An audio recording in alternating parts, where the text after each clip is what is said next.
घालेन, तुझं वंदन करेन, या डोळ्यांनी फक्त तुझंच रूप बघेन, तुला आलिंगन करेन, तुझी पूजा करेन, मनोभावाने तुला ओवाळेन. असं म्हणतो ना आपण प्रत्येक पूजेनंतर.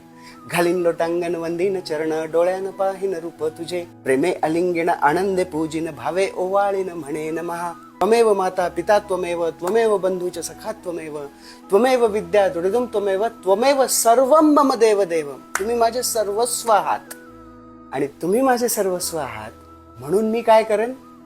कायेन वाचा मनसेंद्रिये वा बुद्ध्यात्मना भा प्रकृती स्वभावा करोणी यज्ञम. माझी काया मन बुद्धी या सगळ्यांचा यज्ञ करेन. करोणी यज्ञम सकलम परस्मै. मी हे सगळं करेन देवा, पण तुम्ही माझ्यासाठी एक काम करा. मी हे जे तुम्हाला सगळं काही अर्पण केलं, नारायणायदि समर्पयामि. तुम्ही हे सगळं नारायणाला अर्पण करा. मग देव विचारेल, नारायण कोण? अच्युतम केशवम राम नारायणम कृष्ण दामोदरम वासुदेवम हरे श्रीधरम माधवम गोपिका वल्लभम जानकी नायकम रामचंद्रम भजेत.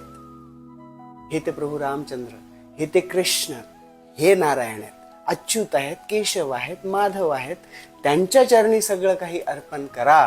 आणि अर्पण करण्याची विधी, हरे राम राम राम हरे हरे, हरे कृष्ण कृष्ण कृष्ण हरे हरे.